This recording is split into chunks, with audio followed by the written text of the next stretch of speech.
Assalamualaikum warahmatullahi wabarakatuh. Halo Sobat Saska, kembali lagi di podcast Saska bersama saya Diva yang akan menjadi host pada podcast kali ini. Nah, di podcast kali ini kita akan berbincang-bincang dengan salah satu guru yang sangat spektakuler nih Sobat Saska. Langsung saja kita sapa bersama-sama, ada Bu Sukiyati. Selamat pagi Bu. Selamat pagi semuanya. Oke. Nah, kalau boleh tahu kabarnya hari ini gimana sih Bu? Wah, hari ini alhamdulillah menyenangkan. Oke, sangat menyenangkan ya Bu. Pagi-pagi kita harus semangat. Oke. Kalau boleh tahu nih Bu, akhir-akhir ini kesibukannya sedang apa sih Bu?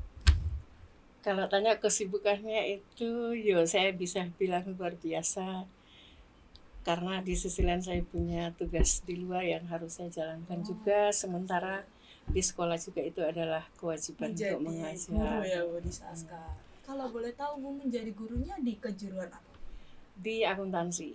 Akuntansi. Jadi mengajar di akuntansi gitu. Akuntansinya dalam bidang apa Bu? Mengajarnya untuk semester ini dasar akuntansi dan PALP. Wow. Mengampu dua pembelajaran ya Bu di akuntansi. Ya. Nah, dengar-dengar Bu Suki ini salah satu guru yang berasal dari luar Pulau Jawa nih Bu. Nah, ini kita mau kulik sedikit aja Bu. Gimana nih Bu? Dengar-dengar nih kan dari Sobat Saska nih, itu banyak yang bilang kalau Bu Suki cara ngajarnya logatnya kok beda. Apa Bu Suki dari luar Pulau Jawa sih Bu? Gimana Bu? Ibu itu aslinya dari Makassar, Sulawesi Selatan. Aduh. Otomatis dari bahasa, dari pergaulan, dari intonasi pastilah itu berbeda ya. Aduh, iya Bu. Kedengeran kok cara ngobrolnya, terus cara berbincang-bincang mesti berbeda dengan warga asli Jawa. Ya, biasanya juga pernah ya diwawancara wartawan itu, tebakannya itu dua, antaranya dari Sumatera atau dari Timur. Saya bilang saya dari Makassar. Kok bisa Bu dibilangin dari Sumatera itu menurut Bu Suki gimana Bu? Karena intonasi bahasa kita itu dengan Sumatera katanya, terutama Medan itu ada mirip-miripnya atau gimana, tapi saya sendiri tuh nggak sadar kalau ada kemiripannya dengan intonasi logatnya orang Medan di sana. Kalau boleh tahu nih, kok bisa sih Bu Suki memilih untuk mengajar dan menetap di sini? Pulau Jawa khususnya. Gimana ya? Kalau ini diulik sampai sedetailnya, itu 24 jam mungkin nggak selesai. Iya, tapi awalnya aja ya. Yang pertama, karena kita perempuan itu siap mengabdi sama suami. Ya. Karena suami ditempatkan di Pulau Jawa, otomatis saya harus ikut. Iya. Awalnya memang kontra ya dengan keluarga, terutama ibu saya itu. Awalnya tidak ikhlas kalau saya ke Jawa. Kenapa? Karena alasanmu ke Jawa apa? Mertuamu juga di sana? Enggak. Keluarga juga enggak. Tapi suami menegaskan bahwa orang Jawa itu baik. Dimanapun kita berada, yang penting kita satu yang kita pegang. Dimana tanah dipijak, di situ langit dijunjung. Alias dimana kita pun berada itu harus mengikuti adat istiadat yang ada di daerah itu. Jadi menetap di Jawa itu karena ikut tugas sama suami ya Bu? Awal. Terus kok bisa keterusan sampai nyaman Bu di Pulau Jawa ini Bu? Iya, karena kita dulu kuliahnya di Makassar itu, di IKIP Makassar. Mungkin rata-rata kampus di perguruan tinggi negeri yang ada di timur ya, itu rata-rata menggunakan buku rujukannya itu adalah karangan dari UGM. Jadi Profesor Mardiasmo, Profesor Budi Laksono itu semua kan dosen UGM. Lah buku-bukunya kita pakai kuliah. Suatu saat Bapak bilang cita-citanya loh ya. Bapak itu kan dulu memang ngambil TID ya, tunjangan ikatan dinas. Lah itu harus siap menjadi dosen dimanapun ditempatkan. Jadi pada awalnya Bapak bilang, kalau saya di Jawa, cita-cita saya kan mau ngambil S2 di UGM. Akhirnya setelah Bapak keterima S2-nya di sana, berarti saya pun harus juga membulatkan tekad. Mungkin disinilah takdir saya. Jadi memutuskan buat mengikut yang dari awalnya cuma ngikut tugas ya Bu? Iya. Bisa menetap di sini. Iya, karena prinsipnya suami itu dimanapun kita berada, yang penting kita bisa menyesuaikan, insya Allah tidak ada masalah. Berarti kok bisa nih Bu Suki bisa ditetapkan di SMK Negeri 1 Surakarta dan memutuskan untuk gimana ya Bu, mengajar di bidang akuntansi nih Bu terutama. Ya, saya mengajar bidang akuntansi karena memang jurusan saya dulu S1 dan S2 itu memang berkaitan Akuntansi. dengan akuntansi. Kebetulan S1-nya aja di Makassar, di Ya, IKIP di Makassar. Kemudian S2-nya di Universitas 11 Maret UNS. Ya, di tempat mengabdi suami sekarang. Nah, kalau dibilang memutuskan, iyo gimana ya? Yang namanya tadi yang Ibu sudah bilang di depan, kita harus manut suami. Kalau suami ngajaknya ke Medan, ikut ke Medan. Kebetulan juga penempatannya di Solo. Di Solo. Jadi ibu itu sudah berpindah 3 sekolah. Waduh, di mana aja tuh? Bu, kalau Jadi boleh saya tahu? pertamanya itu ngajar di SMK 1 Limbung Goa, Iya, itu Makassar. Sulawesi Selatan, Iya. Makassar itu 4 tahun. 4 tahun. Kemudian saya pindah ke SMK 1 Wonogiri. Oh, sempat ke Wonogiri. Di sana itu dari masuk 2007 sampai 2014. Waduh, lumayan lama. 2014 sampai sekarang ini saya berada di SMK 1 Surakarta. Dan memang dari 3 sekolah itu kalau Ibu menarik kesimpulan, pastilah semua ada kelebihan dan kekurangan. Jadi kalau ditanya kenapa bisa di Solo, nyangkutnya di Solo, mudah-mudahan ini sudah terakhir di Solo ya. Karena 2 tahun lagi insya Allah saya pensiun.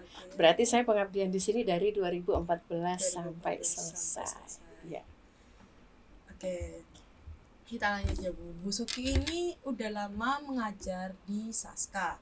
Kalau boleh tahu nih, Bu Suki udah selama mengajar di Saska, ada nggak sih Bu hal yang menurut Ibu unik saat mengajar di Saska? Kan Ibu udah mengajar di 4 sekolah tadi nih Bu, nah salah satunya 3 Saska. sekolah,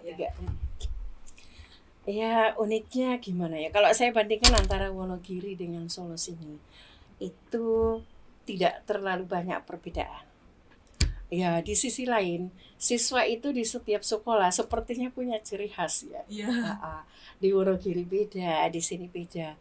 Cuman yang Ibu sadari itu, waktu saya awal mengajar di Wonogiri terutama, saya itu awalnya bingung loh, karena saya kadang ngintip teman ngajar itu, loh kok teman-teman ngajar bukan pakai bahasa Indonesia malah pakai bahasa Jawa ya. Oh iya. Lah saya nanti besok masuk kelas gimana caranya? Ya akhirnya karena belajar, jadi intinya kita harus belajar terus. Akhirnya saya itu walaupun sebatas hanya bisa mendengarkan bahasa Jawa itu, insya Allah saya bisa mengaplikasikan, oh maksudnya ini, maunya ini. Tapi paham gitu ya Bu? Paham. Kalau bahasa pasar, insya Allah tahu. Paham. Karena bahasa pasar itu kan beda sama bahasa resmi sehari-hari ya. Kalau bahasa pasar itu insya Allah lancar. Tapi kalau udah pakai istilah piro niki Mbak. Oh, yang bahasa yang aslinya lebih itu dalam lagi ya Bu. beda lagi masanya. Tapi kalau melihat dari sisi siswanya antara SMK 1 Solo dengan SMK 1 Wonogiri, mungkin karena di Wonogiri itu full nuansa desa ya. Oh iya. Nuansanya anak-anak di sana itu polos. Maksudnya gini, anak-anak di sana itu datang di sekolah tanpa embel-embel make up. Karena saat itu saya di sana kan 97 itu kan masih polos-polosnya. Saya belum mengenal buat siswa-siswanya. Belum. Jadi siswa-siswa di sana itu anggapannya kita masih siswa, kita masih polos. Guru-guru juga gitu. Jadi saya lihat dengan perbandingannya sekarang, setelah saya masuk di SMK 1 Surakarta, anggapan saya gini, oh mungkin karena di sini kota ya.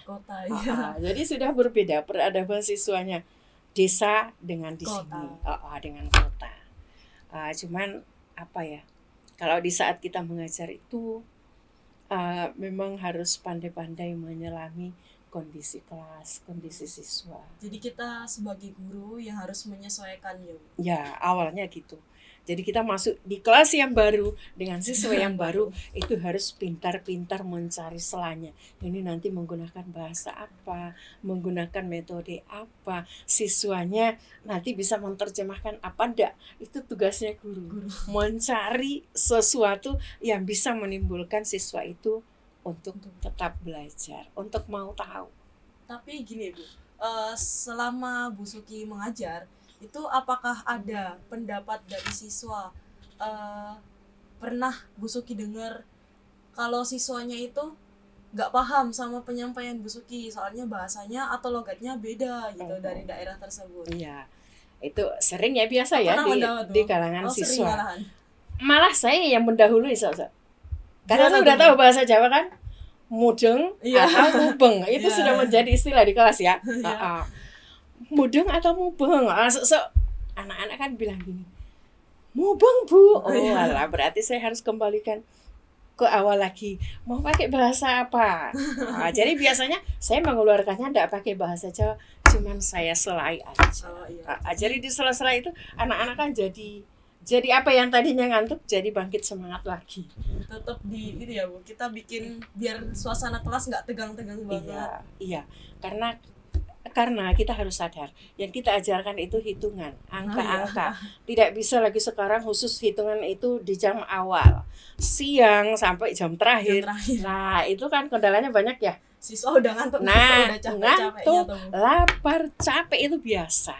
Jadi saya biasanya itu mengambil pengalaman di luar atau memberikan umpan-umpan yang segar-segar. Tapi biasanya pengalaman ya, biasanya pengalaman saya kasih. Karena pengalaman katanya itu adalah guru yang paling bijak. Iya. Berarti nyeritain buat siswanya biar dapat motivasi ya Bu. Iya, karena kadang siswa baru tanya loh, Ibu itu kok bisa sampai di Jawa? Nah. Panjang ceritanya 24 jam gak rampung. Nah, ya jadi sepintar-pintarnya kita memberikan hiburan, humor, tapi tetap kita dalam sebatas guru yang berada di kelas. Selama Bu Suki mengajar, bagaimana nih Bu pendapat Ibu tentang sistem pendidikan yang ada di Saska ini Bu terutama? Ya, agak panjang nih. Berarti ini berkaitan juga dengan kurikulum ya. Iya Bu. Saska kan sudah hafal, sekarang kita menggunakan kurikulum Merdeka ya. Iya. Tapi terkadang siswa itu kebablasan. Anggapannya kurikulum Merdeka itu merdeka sak merdeka. Ya, padahal merdeka di sini itu bisa diambil kategori intinya bahwa pusat pembelajaran itu bukan sumbernya saja dari guru. Itu yang harus dipahami. Tapi sumber belajar sekarang ini kan banyak. Bisa dari internet, dari YouTube, dari buku, buku-buku yang ada di perpustakaan. Kemudian yang perlu juga kalian tahu, siswa di sini yang harus dipahami itu adalah belajar itu tidak terbatas usia. Belajarnya bukan karena mau naik kelas, tapi belajar itu anggaplah bahwa kewajiban seumur hidup, karena hanya dengan kita mendapatkan pendidikan, mendapatkan ilmu itu buat bekal masa depan, bukan bekal untuk naik kelas saja. Nah, berarti yang ada di Saska ini tentang kurikulum Merdeka ya Bu. Gimana nih menurut Bu Suki, apakah cocok buat kita lanjutkan atau cukup lebih baik kita pindah ke kurikulum 2013 aja Bu? Iya, gini ya, kurikulum itu kan tidak bisa dipisahkan dari kurikulum 13, kemudian naik ke kurikulum Merdeka harus full menerapkan kurikulum Merdeka, tidak juga. Jadi kurikulum 13 itu baiknya ya banyak, karena tertata di situ pelajarannya ya. Di kurikulum 13 itu misalnya akuntansi belajar jasa di kelas 10, kelas 11 nanti dagang, kelas 12 nanti manufaktur. Sekarang ini di kurikulum Merdeka kan tidak seperti itu lagi. Jadi selalu saya pahamkan ke siswa, belajar untuk masa depan. Kalaupun kita misalnya ada TEFA, istilahnya TEFA itu ya tetap mengedepankan akademik. Karena mencari kerja itu besok kalian kan pakai tes ya, kuliah itu pakai tes. Jadi harus sadar membaca, syukur-syukur di sini ada literasi ya. Membaca itu betul-betul sangat dibutuhkan. Karena hanya dengan membaca kita mendapatkan berbagai macam ilmu. Nah, ini kan kita di kurikulum kurikulum Merdeka. Nah, ini kan kalau kurikulum Merdeka ada yang namanya Project P5 Bu. Gimana nih tanggapan Bu Suki selama mengajar di Saska, sempat mengalami perubahan kurikulum? Gimana menurut Bu Suki, apakah P5-nya itu gimana ya, cocok buat diterapkan ke siswa atau kurang, atau gimana ya Bu, bisa buat adakan jangka kepanjangnya lagi, Bu? Iya, ini mohon maaf. Awal saya melihat P5 itu gini.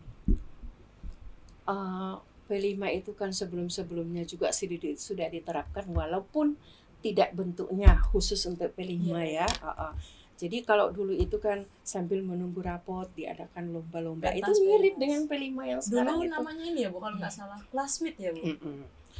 Jadi itu diterapkan. Oke. Kemudian pembenahannya arah P5 itu kan moral ya. Ya, moral. Ada moral itu sebenarnya udah dari dulu diterapkan itu. Nah, kemudian saya lihat pembekalan keterampilan. Karena di situ kan keterampilannya berani tampil. Iya.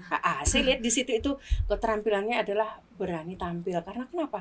Tidak serta-merta bahwa akuntansi besok harus mengerjakan yang bidang akuntansi. Iya. Mesti butuh keterampilan. Iya, mesti butuh keterampilan. Keterampilan itu penting. Perlu.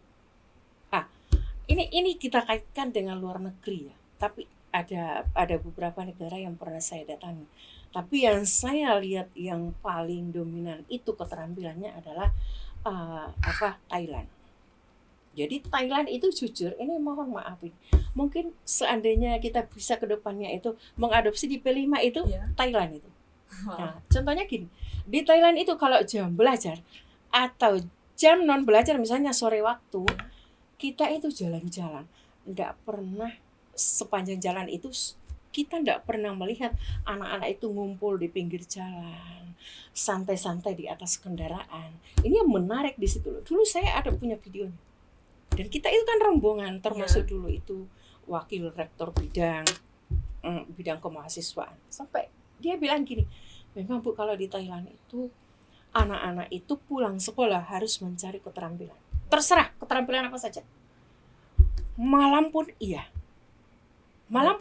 Karena bilang setiap waktu ya, Bu. Iya. Jadi kita tuh enggak melihat anak-anak itu ngumpul sana, ngumpul sini, enggak ada tujuannya. Itu mesti disiapkan untuk menimba keterampilan. Entah menjahit, menari, jadi pawang. Jadi di sana di Thailand itu yang istilahnya kita di sini yang banci itu. Nah, itu di sana itu maju banget. Teknologinya operasi plastik itu loh. Itu ngikut dari Korea juga operasi plastik itu. Lah, kenapa? Di sana itu ada tujuan wisata. Jadi kita misalnya mau ke Thailand, mesti sudah ada paket wisatanya. Di salah satu paket wisata itu adalah memunculkan keterampilan di semua usia. Jadi bukan lagi khusus laki, khusus perempuan. Karena di sana itu ya laki pun begitu sudah operasi plastik. Itu persis perempuan. Lebih cantik dari perempuan. Dan itu ada. Di tempatnya itu ada. Untuk menari 3 dimensi, 4 dimensi, 5 dimensi. Anak kecil ya ada programnya. Yang dewasa ya ada programnya. Yang tadi yang operasi plastik. Itu ada sendiri lagi. Ada sendiri. Berarti kalau kita bisa ngelihat warganya udah dibiasakan ya, Bu? Ya, udah dibiasakan. Lah, itu jadi mudah-mudahan dengan proyek P5 ini tujuannya jangan hanya mencari keterampilan yang ada di sekolah. Silahkan mencari keterampilan yang lebih banyak di luar. Karena kita tidak tahu ke depannya besok kita mau jadi apa. Kita ilmu yang kita tekuni adalah akuntansi. Tapi kan enggak ada salahnya kalau tahu ilmu yang lain. Keterampilan yang lain. Bukan berarti kita belajar akuntansi besok bakalan jadi guru akuntansi gitu enggak ya? Masih bisa berkembang. Misalnya besok kalau kalian kuliah, boleh kok ngambil selain akuntansi. Boleh. Mau ngambil bahasa Indonesia boleh. Mau ngambil PPKN boleh. Boleh. Jadi tidak terikat. Nah, termasuk kakak-kakak kalian yang sudah kuliah itu walaupun 90%-nya itu mengambil akuntansi, tapi ada yang mengambil bahasa Indonesia, ada yang mengambil BK, mengeksplor yang baru lagi ya. Iya, karena di perguruan tinggi juga nggak disiapkan. Monggo, silahkan mencari keterampilan. Kalau Ibu selalu bilang di kelas ya, silahkan mencari keterampilan sebaik-baiknya, sebanyak-banyaknya. Jangan anggap bahwa kalian yang dapat ilmu dari sekolah itu sudah cukup. No. Harus masih mencari di luar. Entah itu keterampilan menjahit, entah itu keterampilan bengkel, entah itu keterampilan servis, monggo. Mana-mana besok semuanya nanti akan berguna untuk kalian dan masa depan kalian. bagaimana nih perasaan Bu Suki selama mengajar siswa-siswi Saska? Ada kesulitan yang Ibu hadapi nggak? Nah, kesulitan saya itu tadi bahasanya. Bahasa. Mm-mm. Menyesuaikan buat siswa juga biar bisa ngerti ya, Bu. Bahasa. Jadi ya sepandai-pandainya lah kita memberikan cara kepada siswa, gimana caranya supaya dia bisa dengan ilmu yang kita ajarkan. Karena ilmu yang kita ajarkan misalnya akuntansi, itu wajib bagi saya untuk mengajarkan ilmu akuntansi. Tapi pernah nggak, Bu, Ibu ngajarin selain akuntansi tentang bisa dikaitkan dengan agama, terus Ibu juga pernah ngebahas moral-moral buat siswa, terutama attitude buat siswa-siswa sekarang. Iya. Itu gimana, Bu? Lupa Siswanya ya. nangkapnya gimana, Bu? Lupa ya, Ibu juga itu megang pelajaran etika. Etika. Megang pelajaran etika. Di pelajaran etika itu, yo di situ